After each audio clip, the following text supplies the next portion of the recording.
सत श्री अकाल। एतिमान चैनल देख रहे सारे दर्शकों का मैं राधिका शर्मा करदी हां निੱਘਾ स्वागत। वन ਅਤੇ जंगली जीव सुरक्षा विभाग ਵੱਲੋਂ जो कुराली तो किरतपुर साहिब तक नैशनल हाईवे उत्ते पेड़ पौधे लगाए जा रहे हैं। ਅੱਜ इस रोड उत्ते Shri Satish Tyagi IFS advisor NHAI New Delhi ਵੱਲੋਂ दौरा किया गया।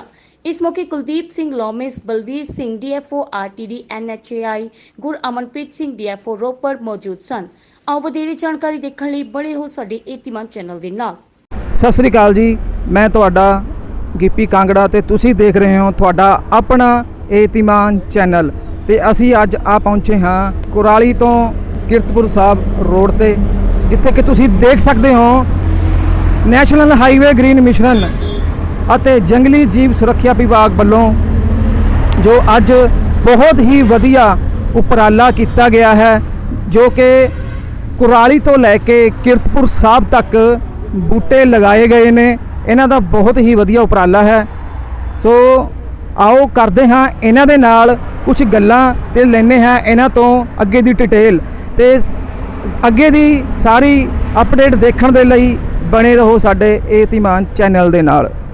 पहुंचे ने वन विभाग के उच्च अधिकारी, सो आओ करते हैं इन्हां दे नाल गलबात। सत श्री अकाल जी। सत श्री अकाल सर, अपना शुभ नाम जी? हाँ जी, मैं डॉक्टर कुलदीप कुमार, हाँ मैं adviser national highway authority plantations Punjab region वास्ते है। इस तो पहला मैं फॉरेस्ट डिपार्टमेंट जिहड़ा हैगा पंजाब दा ओहदा मैं हैड सी। ठीक है सर, जो अज नैशनल हाईवे ते उपराला किया गया है जी, ये थोड़ा जिहा इहदे बारे सानू जानकारी दिओ। ਹੁਣ ਜਿਹੜੀ ਭਾਰਤ ਸਰਕਾਰ ਦੀ ਨੈਸ਼ਨਲ ਹਾਈਵੇਜ਼ ਤੇ ਆਲੇ ਦੁਆਲੇ ਲੱਗਣ ਵਾਲੇ ਬੂਟਿਆਂ ਬਾਰੇ ਪਾਲਿਸੀ ਹੈ, ਉਹ ਹੈ ਕਿ ਗ੍ਰੀਨ ਹਾਈਵੇਜ਼ ਪਾਲਿਸੀ ਆਪਾਂ ਨੂੰ ਕਹਿੰਦੇ ਆ ਜੀ। ਉਸ ਦੇ ਅੰਡਰ ਸਾਡਾ ਹੈ ਕਿ ਸਾਰੇ ਜਿਹੜੇ ਸਾਡੇ ਨੈਸ਼ਨਲ ਹਾਈਵੇਜ਼ ਹੈ ਉਹ ਦਰਖਤਾਂ ਦੇ ਨਾਲ ਪੂਰੇ ਸੈਚੂਰੇਟ ਹੋਣੇ ਚਾਹੀਦੇ ਆ ਦੋਵੇਂ ਪਾਸੇ। ਉਹਨਾਂ ਦੇ ਹਰ ਤਰ੍ਹਾਂ ਦੇ ਜਿਹੜੇ ਪਲਾਂਟੇਸ਼ਨ ਹੈ ਉਹ ਜ਼ਿਆਦਾ ਤੋਂ ਜ਼ਿਆਦਾ ਹੋਵੇ ਤੇ ਉਹ ਵੀ ਆਪਣਾ ਜਿਹੜਾ ਹੈਗਾ ਦੇਸੀ ਕਿਸਮਾਂ ਦੇ ਬੂਟੇ ਉਹਨਾਂ ਦੇ ਆਲੇ ਦੁਆਲੇ ਅਸੀਂ ਜਿਹੜੇ ਪ੍ਰੈਫਰ ਕਰਦੇ ਆ। ਇੱਕ ਇੰਡੀਅਨ ਰੋਡ ਕਾਂਗਰਸ ਜਿਹੜੀ ਉਹਦੇ ਤਹਿਤ ਰੂਲ ਬਣਦੇ ਆ ਸਾਰੇ, ਉਹਦੇ ਅੰਡਰ ਹੈ ਕਿ ਵੀ ਅਸੀਂ ਹੁਣ 3 ਲਾਈਨਾਂ ਨਾਰਮਲੀ ਲਾਉਂਦੇ ਆ ਨੈਸ਼ਨਲ ਹਾਈਵੇਜ਼ ਤੇ। ਪਹਿਲੀ ਲਾਈਨ ਆਪਾਂ ਛੋਟੇ ਦਰਖਤਾਂ ਦੀ ਆ, ਜਿਹੜੇ ਸ਼ਰਬਸ ਹੁੰਦੇ ਉਹਨਾਂ ਦੀ ਲਾਉਂਦੇ ਆ ਫੁੱਲਾਂ ਵਾਲੇ। ਸੈਕੰਡ ਤੇ ਥਰਡ ਰੋ 'ਚ ਆਪਾਂ ਟਰੀਜ਼ ਜਿਹੜੇ ਹੈਗੇ ਆ ਮੀਡੀਅਮ ਸਾਈਜ਼ ਤੋਂ ਲਾਰਜ ਸਾਈਜ਼ ਟਰੀਜ਼ ਆਪਾਂ ਉਹ 'ਤੇ ਲਾਉਂਦੇ ਆ ਜੀ। ਉਸ ਦੇ ਅੰਡਰ ਹੀ ਅੱਜ ਸਾਡੇ ਹੈੱਡਕੁਆਟਰ ਤੋਂ ਆਏ ਹੋਏ ਸੀ ਸ਼੍ਰੀ ਸਤੀਸ਼ ਤਿਆਗੀ ਜੀ, ਤੇ ਅਸੀਂ ਸੋਚਿਆ ਕਿ ਚਲੋ ਇਹ ਤੇ ਅਸੀਂ ਨਵਾਂ ਕੰਮ ਸ਼ੁਰੂ ਕੀਤਾ ਜਿੱਥੇ ਆਪਾਂ ਖੜੇ ਹਾਂ ਕੁਰਾਲੀ ਕੀਰਤਪੁਰ ਤੇ। ਇੱਥੇ ਅਸੀਂ ਫੋਰੈਸਟ ਡਿਪਾਰਟਮੈਂਟ ਦੇ ਨਾਲ ਕੋਲੈਬੋਰੇਟ ਕਰਕੇ ਪੰਜਾਬ 'ਚ ਸਾਰੀਆਂ ਸੜਕਾਂ ਨੂੰ ਹਰਾ ਭਰਾ ਬਣਾਉਣ ਦਾ ਅਸੀਂ ਉਪਰਾਲਾ ਕੀਤਾ ਹੈ। ਇਹ 1 ਕਰੋੜ ਉਹਨਾਂ 'ਚੋਂ ਹੈ ਕੁਰਾਲੀ ਕੀਰਤਪੁਰ, ਜਿਹਦੇ ਉੱਤੇ 20,000 ਜਿਹੜੇ ਆਪਣਾ ਅੱਛੀ ਕਿਸਮਾਂ ਦੇ ਜਿਹੜੇ ਬੂਟੇ ਤੇ ਲੱਗਣੇ ਆ ਇਹਨੂੰ ਸੈਚੂਰੇਟ ਕਰਨ ਨੂੰ। ਪਹਿਲਾਂ ਜਿਹੜੇ ਜਦੋਂ ਰੋਡ ਬਣੀ ਸੀ ਤਾਂ ਕੰਸੈਸ਼ਨਰ ਨੇ ਕੋਈ 8-9,000 ਇਹ 'ਤੇ ਬੂਟੇ ਲਾਏ ਸੀ, ਤੇ ਉਹ ਤੋਂ ਇਲਾਵਾ ਵੀ ਸਕੋਪ ਸੀ ਇਹ 'ਤੇ। ਉਸ ਨੂੰ ਸੈਚੂਰੇਟ ਕਰਨ ਵਾਸਤੇ ਅਸੀਂ ਫਿਰ ਹੁਣ ਐਗਰੀਮੈਂਟ ਜਿਹੜਾ ਸਾਈਨ ਕੀਤਾ, ਉਹਦੇ ਅੰਡਰ ਵਿੱਚ DFO ਸਾਹਿਬ ਨੇ ਪਾਇਆ ਕਿ ਕੋਈ 20,000 ਦਰਖਤਾਂ ਦਾ ਹੋਰ ਸਕੋਪ ਹੈ, ਜਿਹਦੇ ਨਾਲ ਇਹ ਪੂਰਾ ਭਰ ਜਾਏਗਾ, ਹਰਾ ਭਰਾ ਹੋ ਜਾਏਗਾ। ਤੇ ਉਹਦੀ ਸ਼ੁਰੂਆਤ ਇੱਥੋਂ ਹੀ ਹੋਈ ਹੈ, ਇਸੇ ਪੁਆਇੰਟ ਤੋਂ ਜਿਹੜਾ ਬਾਹਰ ਤੁਸੀਂ ਦੇਖਿਆ ਹੋਣਾ ਆਪਾਂ। ਤੇ ਇਸ ਤਰ੍ਹਾਂ ਹੀ ਅਸੀਂ ਬਾਕੀ ਬਠਿੰਡਾ ਅੰਮ੍ਰਿਤਸਰ ਰੋਡ 'ਤੇ, ਦੈਨ ਜੀਰਕਪੁਰ ਤੋਂ ਜਿਹੜੀ ਬਠਿੰਡਾ ਰੋਡ ਹੈ ਉਹਦੇ ਉੱਤੇ, ਤੇ ਜੀਰਕਪੁਰ ਤੋਂ ਅੰਬਾਲਾ ਰੋਡ 'ਤੇ, ਤੇ ਫਿਰ ਇਸੇ ਤਰ੍ਹਾਂ ਪਠਾਨਕੋਟ ਅੰਮ੍ਰਿਤਸਰ ਰੋਡ ਹੈਗੀ ਹੈ, ਤੇ ਗੁਰਦਾਸਪੁਰ ਡੇਰਾ ਬਾਬਾ ਨਾਨਕ ਰਮਦਾਸ ਰੋਡ ਹੈ। ਇਹ ਸਾਰਿਆਂ ਦੇ ਉੱਤੇ ਆਪਾਂ ਪਲਾਂਟੇਸ਼ਨ ਫੋਰੈਸਟ ਡਿਪਾਰਟਮੈਂਟ ਦੇ ਕੋਲੈਬੋਰੇਸ਼ਨ ਨਾਲ ਕਰ ਰਹੇ ਹਾਂ, ਤੇ ਤਕਰੀਬਨ 2.5 ਲੱਖ ਬੂਟੇ ਇਸ ਸਾਲ ਦੇ ਵਿੱਚ ਲੱਗਣੇ ਆ ਇਹਨਾਂ ਦੇ ਉੱਤੇ। ਤੇ ਇਸੇ ਤਰ੍ਹਾਂ ਅੱਗੇ ਆਉਣ ਵਾਲੇ ਐਕਸਪ੍ਰੈਸਵੇ ਹੋਰ ਇਹਨਾਂ ਦੇ ਦੋਵੇਂ ਡਿਪਾਰਟਮੈਂਟ ਜਿਹੜੇ ਮਿਲ ਕੇ ਲਾਉਂਦੇ ਰਹਿਣਗੇ ਬੂਟੇ, ਤਾਂ ਕਿ ਸਾਰੇ ਆਪਣੇ ਜਿੰਨੀਆਂ ਸੜਕਾਂ ਜਿੱਦਾਂ ਪਹਿਲਾਂ ਹਰੀਆਂ ਭਰੀਆਂ ਹੁੰਦੀਆਂ ਸੀ ਉਸ ਤਰ੍ਹਾਂ ਹਰੀਆਂ ਭਰੀਆਂ ਹੋ ਜਾਣ। ਹਾਂਜੀ, ਜਿਹੜੇ ਪੇੜ ਪੌਦੇ ਲਗਾਏ ਜਾਂਦੇ ਨੇ ਜੀ, ਇਹਨਾਂ ਦੀ ਸਾਂਭ ਸੰਭਾਲ ਬੜੀ ਘੱਟ ਹੁੰਦੀ ਹੈ ਜੀ, ਇਹਦੇ ਬਾਰੇ ਤੁਸੀਂ ਕੀ? ਇਹ ਜਿਹੜਾ ਨਵਾਂ ਪ੍ਰੋਗਰਾਮ ਅਸੀਂ ਉਲੀਕਿਆ ਜੀ ਵਣ ਵਿਭਾਗ ਦੇ ਨਾਲ ਕੋਲੈਬੋਰੇਸ਼ਨ 'ਚ, ਇਹਦੇ ਵਿੱਚ ਇਹਦੀ ਸਾਂਭ ਸੰਭਾਲ ਹੈ ਜਿਹੜੀ ਇਨਬਿਲਟ ਹੈ 5 ਸਾਲ ਤੱਕ ਜੀ। ਇਸੇ ਕਰਕੇ ਤੁਸੀਂ ਦੇਖਿਆ ਹੋਣਾ ਪਲਾਂਟਸ ਦਾ ਸਾਈਜ਼ ਦੇਖੋ, ਟਰੀ ਗਾਰਡ ਉੱਤੇ ਲੱਗਿਆ ਹੋਇਆ ਜੀ। ਤੇ ਇਹਨਾਂ ਦੀ ਸਾਂਭ ਸੰਭਾਲ ਦਾ NHAI ਨੇ ਜਿਹੜਾ ਹੈਗਾ 5 ਸਾਲ ਤੱਕ ਇਹਨਾਂ ਨੂੰ ਤੇ ਫੋਰੈਸਟ ਡਿਪਾਰਟਮੈਂਟ ਨੂੰ ਜਿਹੜਾ ਕੋਲੈਬੋਰੇਸ਼ਨ ਐਪ 'ਚ ਐਗਰੀਮੈਂਟ ਹੈ, ਤੇ ਉਹਦੀ ਫੰਡਿੰਗ ਵੀ ਪਹਿਲਾਂ ਹੀ ਐਡਵਾਂਸ 'ਚ ਉਪਲਬਧ ਹੈ। ਤੋ ਇਹ ਜੀ ਕੋਈ ਗੱਲ ਨਹੀਂ ਹੈ ਵੀ ਜਿਹੜੇ ਬੂਟੇ ਲਾਏ ਨਹੀਂ ਸਾਂਭੇ ਜਾਣੇ ਤੇ ਇਹਨਾਂ ਦੀ ਪੂਰੀ ਸਾਂਭ ਸੰਭਾਲ ਜਿਹੜੀ ਹੈਗੀ ਹੈ ਇਹ ਦੋਏ ਉਹਨਾਂ ਵੱਲੋਂ ਕੀਤੀ ਜਾਏਗੀ ਜੀ। Thank you sir. ਤੁਹਾਡਾ शुभ नाम जी? सतीश त्यागी। सतीश त्यागी जी, जो सर आज फॉरेस्ट विभाग ने जो इतना अच्छा किया है, तो उसके बारे में सर थोड़ा हमें गाइड कीजिए। जैसे भी कुलदीप जी ने तफसील से बतलाया जी, और NHAI के बारे में ज़्यादातर लोग वाकिफ़ हैं कि ये एक इंटरनेशनल ब्रांड है और पूरे मुल्क में एक रोड नेटवर्क बनाने के लिए भारत सरकार का एक जिम्मेदार संस्थान है। और यकीनन आप देख भी रहे हैं कि रोड नेटवर्क बनने से किस तरह से अपनी इकोनॉमी में उसका परिवर्तन आया, और ख़ास तौर पर NHAI का बहुत बड़ा योगदान है इस कोरोना पीरियड में, जब इंफ्रास्ट्रक्चर डेवलपमेंट में रिकॉर्ड सड़कें बनी हैं। अभी तक इंजीनियर्स और सभी स्टेक होल्डर्स का जो प्राइमरी काम था वो अच्छे रोड्स बनाने का था। अब NHAI ने एक ग्रीन हाईवेज डिवीज़न अलग से बनाया है NHAI में, और अब मकसद ये है कि सभी स्टेक होल्डर्स को शामिल करके उसमें अपने इंजीनियर्स हैं, फॉरेस्ट स्टेट गवर्नमेंट एजेंसीज़ हैं, agriculture department, horticulture, forest department, किसानों को शामिल करके, NGOs को शामिल करके सभी नेटवर्क जितना भी रोड बनाए जा रहे हैं उनको सबको ग्रीन कॉरिडोर बनाया जाए।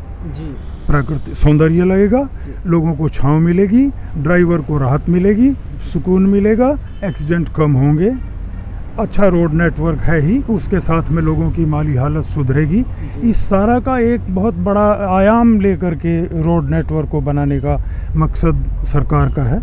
माननीय मंत्री जी बहुत इस तरफ ध्यान लगाए हुए हैं कि किस तरह से ग्रीन कॉरिडोर बनाएं। उन्हीं के ही इनिशिएटिव पर NHAI में अभी सारा महकमा NHAI एडमिनिस्ट्रेशन लगातार रिव्यू कर रहा है कि इस बरसात के मौसम में सभी राज्यों में सभी स्टेक होल्डर्स को शामिल करके अच्छे प्लांटेशंस कराए जाएं।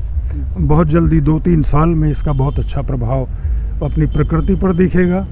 जैसे अभी हालात हो रहे हैं, क्लाइमेट चेंज को एड्रेस करेगा, ग्रीनरी को एड्रेस करेगा, लोगों के रोज़गार के साधन को, और लकड़ी की प्रोडक्टिविटी में भी थोड़ा बहुत योगदान तो होगा ही। हाँ जी, हाँ, तो ये कोशिश है सब लोगों के साथ मिल कर के।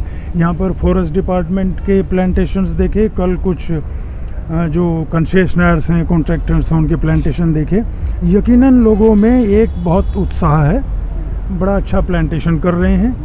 पहले छोटे पौधे लगाते थे, अभी उन्होंने अच्छी नर्सरीज से बड़े साइज़ के प्लांट्स ले करके लगाए हैं, और उसकी हिफाजत का भी साथ साथ इंतजाम कर रहे हैं, लैंडस्केपिंग कर रहे हैं, जिससे जो एक परिकल्पना है नेशनल हाईवेज़ कैसे खूबसूरत दिखें विदेशों की तरह, रोड तो अभी भी विदेशों की तरह दिखने लग गए, लेकिन वो खूबसूरत भी दिखें, उनके किनारे पर लोगों को अच्छे फैसिलिटीज़ मिलें यात्रियों को, उस सब का एक होलिस्टिक कॉन्सेप्ट है, उस पर काम कर रहे हैं जी। तो सर आपने फ़ॉरेन की बात की है, तो सर ये बात कितनी सच है कि जब फ़ॉरेन में कोई पेड़ या कोई पौधा काटा जाता है तो काटने वाले को वहाँ की जो सरकार है वहाँ से उसे परमिशन लेनी पड़ती है, ये सही बात है सर? देखिए, अलग अलग जगहों पर विधान अलग अलग हैं। हमारे यहाँ पर पॉपुलेशन ज़्यादा है, ज़मीन कम, इसलिए जितनी भी थोड़ी सी ज़मीन है उस पर इस प्राकृतिक साधनों को बनाए रखने के लिए लोगों को थोड़ा समझाना पड़ेगा। अगर मान लिया ऐसे लोग बहुत कम होते हैं जो उन बातों को नहीं तस्लीम करते, ऐसे लोगों के लिए ही इस तरह के प्रावधान हैं। कानून कोई भी बनाए जाते हैं डिफ़ॉल्टर्स के लिए, मेजॉरिटी पॉपुलेशन उनका वैसे ही पालन करती है, उनके संस्कार में है। हमारे हिंदुस्तान में तो बाहर भी वैसे, जहाँ तक पनिशमेंट का सवाल है, वो सभी मुल्कों में है।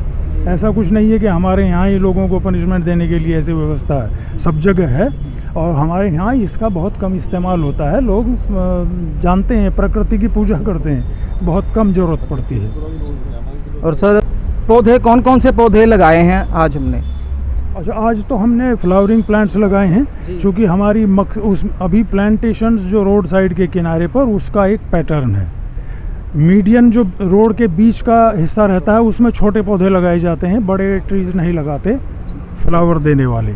उसके बाद में जो पहली लाइन होती है जो रोड के सबसे करीब होती है, उसमें स्मॉल साइज़ ट्रीज़ लगाए जाते हैं, जैसे जकरेंडा है, अमलतास है, इस तरह के, या फाइकस स्पीसीज़ हैं कुछ छोटे, जिनको ट्रिम कर सकते हैं, साइज़ उनका मेंटेन कर सकते हैं, खूबसूरत बना सकते हैं। उसके बाद में दूसरी और तीसरी लाइन में बड़े आकार के ट्रीज़ लगाए जाते हैं, जैसे शीशम है, बादाम है, बकायन है, नीम को सबसे ज़्यादा प्राथमिकता है, इस तरह के, और चौरासिया है, ये सब जो बड़े साइज़ के ट्री हैं उनको लगाते हैं। इमली है, आम को भी कहीं पर अगर मान लिया अच्छा मुफीद है तो उसको भी लगाते हैं। कुल मिलाकर के मकसद ये है कि पीछे की लाइन में बड़े साइज़ के बरगद, पीपल, इस तरह के ट्रीज़ हों जो लंबे समय तक रहें, और आगे वाली लाइन में चूँकि उनकी ब्रांचेस रोड पर नहीं जानी चाहिए, नहीं तो कल वो एक्सीडेंट का कारण बनने का खतरा रहता है। और बहुत तेज़ी से ट्रैफिक चलता है, हाईवेज बनते ही हाई स्पीड ट्रैफिक के लिए हैं, तो इसलिए रोड सेफ्टी सबसे पहला कंसर्न रहता है कोई भी प्लांटेशन डिज़ाइन करने में। जी जी जी, सही बात।